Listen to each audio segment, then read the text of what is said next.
Welcome to icon news. నేను మీ పవన్ కృష్ణమూర్తి. ముఖ్యమంత్రి చంద్రబాబు నాయుడు గారి ఢిల్లీ పర్యటన సక్సెస్ఫుల్ గా కొనసాగుతోంది. నితిన్ గడ్కరీ గారితో సంబంధించి ఆయన చర్చల్లో చాలా క్లియర్ గా ఏ పథకాలు ఆంధ్రప్రదేశ్ కు వర్తింపజేస్తాం, అలాగే national highways on going projects ఏవైతే ఉన్నాయో వాటికి సంబంధించినటువంటి వివరాలు ఇవన్నీ కూడా వచ్చేసాయి. ఎన్టీఆర్ హెల్త్ యూనివర్సిటీ నుంచి నిడమానూరు ఫ్లైఓవర్ వేయడం కావచ్చు, అలాగే కనకదుర్గ ఫ్లైఓవర్ ఏదైతే కట్టారో అలాంటిదే ఇంకొక ఫేజ్ లో కూడా దాన్ని దానికి కావచ్చు, అలాగే ఔటర్ రింగ్ రోడ్ కి సంబంధించి కావచ్చు, ఇతరత్ర అన్ని వివరాలు కూడా ఫైల్స్ అన్ని సిద్ధంగా ఉన్నాయి. అప్రూవల్స్ కూడా త్వరలో అయిపోతాయి. అన్నిటికీ కూడా అనుమతులు నేను తప్పకుండా ఇచ్చి తీరుతాను అని చెప్పి ఆయన చెప్పడం ఇదంతా కూడా అయిపోయింది. అలాగే ఆర్థిక మంత్రిని కలిశారు, మిగతా వాళ్ళందరినీ కూడా ఆయన కలిశారు. సీఎం హోదాలో తొలిసారిగా ఢిల్లీకి వెళ్ళినటువంటి చంద్రబాబుకి అపూర్వ స్వాగతం అనేది అక్కడ లభించింది. ప్రతి ఒక్కళ్ళు కూడా ఎస్ చెప్పండి సార్, ఏం చేయాలి, అక్కడ నిధులు తక్కువ ఉన్నాయా, దానికి సంబంధించి secretaries please send the file, దానికి కావాల్సినటువంటి డిపిఆర్స్ కానీ ఏమంతా ఉన్నాయో వాటిని కూడా పంపిస్తారు. ఇమ్మీడియట్ గా యాక్సెప్ట్ చేయండి, ఫండ్స్ ఎలా అలొకేట్ చేయాలి ఏంటనేది చూడండి, అలాగే ఒకసారి వెళ్ళి అక్కడ అబ్జర్వ్ చేయండి. బాబు గారు ఓకేనా, నాయుడుజీ ఇది ఠీకేనా और कुछ चाहिए, ఇలాగే వాళ్ళు అడగడం, సార్ మాకు దీనికి ఇస్తే చాలు నేను చెప్పడం, ఇదంతా కూడా వర్క్ అయిపోయింది క్లియర్ గా.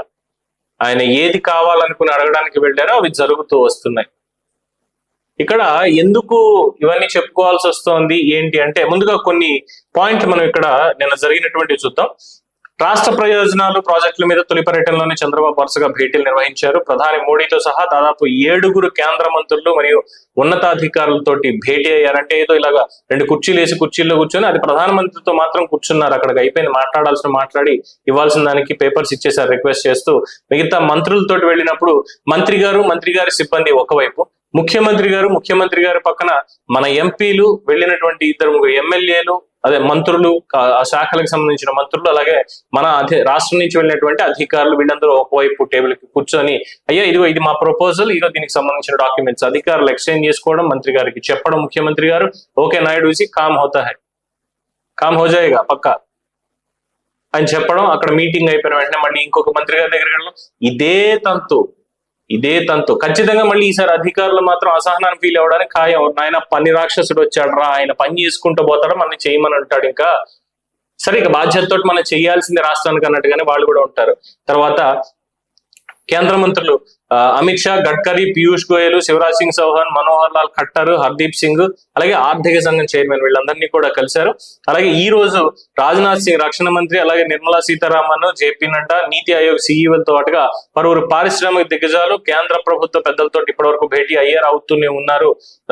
వెంటనే ముగించుకుని వచ్చేటువంటి అవకాశం కూడా ఉందని చెప్తున్నారు. అలాగే ఇక్కడ కంపారిజన్ అనేది ఒకటి తీసుకొస్తున్నారు. చంద్రబాబు నాయుడు గారి పర్యటన ఆద్యంతం నేషనల్ మీడియా కవర్ చేసుకుంటూ వెళ్తూ, ఏ నాయుడు ఇసి కోన్ హే రే, ఏసా క్యా కర్తే, ఎలా పనిచేస్తాడు ఈయన, ఇలా ఒక్క రోజులో ఇంతమంది మంత్రులు సాధారణంగా వాళ్ళ శాఖలకు సంబంధించి బిజీగా ఉంటారు, అనేక రాష్ట్రాల నుంచి డెలిగేట్స్ వచ్చి వాళ్ళతో మాట్లాడుతూ ఉంటారు. అయినా సరే ఈ చీఫ్ మినిస్టర్ నాయుడు వస్తున్నాడంటే ఏంటి వీళ్ళందరూ ఇంత ఇంపార్టెన్స్ ఇవ్వడం ఆయనకి, అలాగే చర్చలు కూడా వెంటనే జరిగిపోతూ ఉండడం ఏంటిదంతా అన్నట్టుగా నేషనల్ మీడియా ఉంది. ఇదే తీసుకొచ్చి లాస్ట్ 5 years ఇలా లేదు కదా, జగన్మోహన్ రెడ్డి వచ్చి మాట్లాడేవాడు. ఎప్పుడో రాత్రి 9:30-10 ఆ టైంకి ఒక 10 నిమిషాల అపాయింట్మెంట్ అయిపోయిన వెంటనే బయటికి రావడం, కార్ ఎక్కడం, ఎయిర్పోర్ట్కి వెళ్ళడం, అటు నుంచి ఇంటికి వెళ్ళడం, లేదంటే ఏపీ భవన్ లో వెళ్ళి పడుకోవడం, కాసేపు పొద్దున్న మళ్ళీ ఎవరైనా కలవాలి అనుకుంటే వెళ్ళడం, ఒక 2 నిమిషాలు కలవడం, మళ్ళీ వెళ్ళిపోవడం, ఇంతే ఉంది. కానీ ఏం సాధించుకెళ్ళాడు, ఏం చేశాడు అనే దాని మీద ఏం లేదు కదంటే,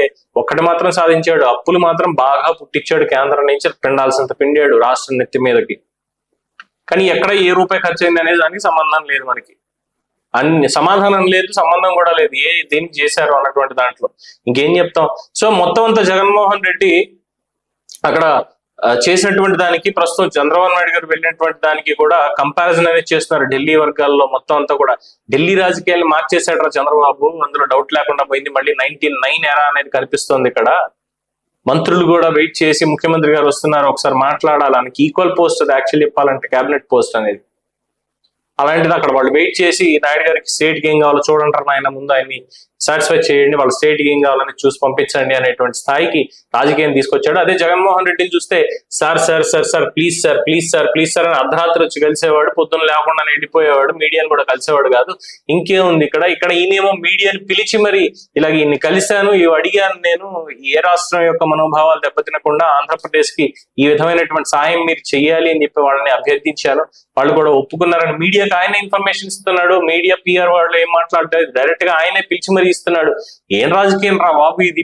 ఇప్పుడు కూడా జగన్మోహన్ రెడ్డి తనతేమో ఒకలా ఉంది, ఈయనేమో చూసి నాకు ఇది కావాలని డిమాండ్ చేసి మరి పట్టుకుని వెళ్తున్నాడు, సౌమ్యంగా డిమాండ్ చేసి మరి, హార్డ్ గా కూడా కాదు.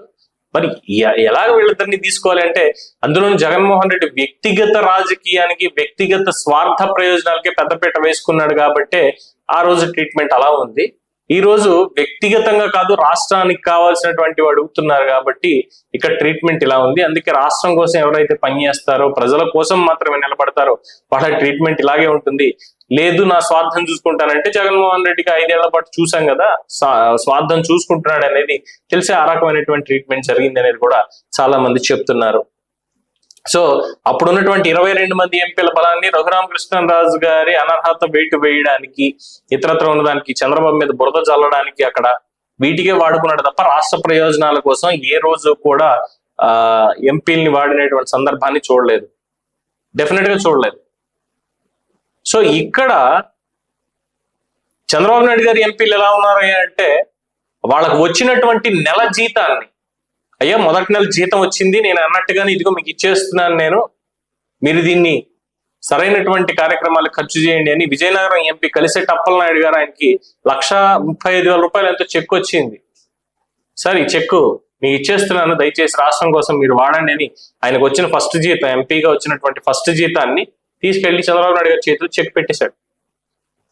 ఇక్కడ జగన్మోహన్ రెడ్డి ఎంపీలు స్పెషల్ ఫ్లైట్లు వేసుకొని వెళ్ళి లాయర్లను మభ్యపెట్టి వాళ్ళతో తప్పుడు సమాచారం ఇవన్నీ కూడా ఇప్పిస్తూ కోర్టులను మోసం చేశారు. అలా ఉంది వీళ్ళ పరిస్థితి.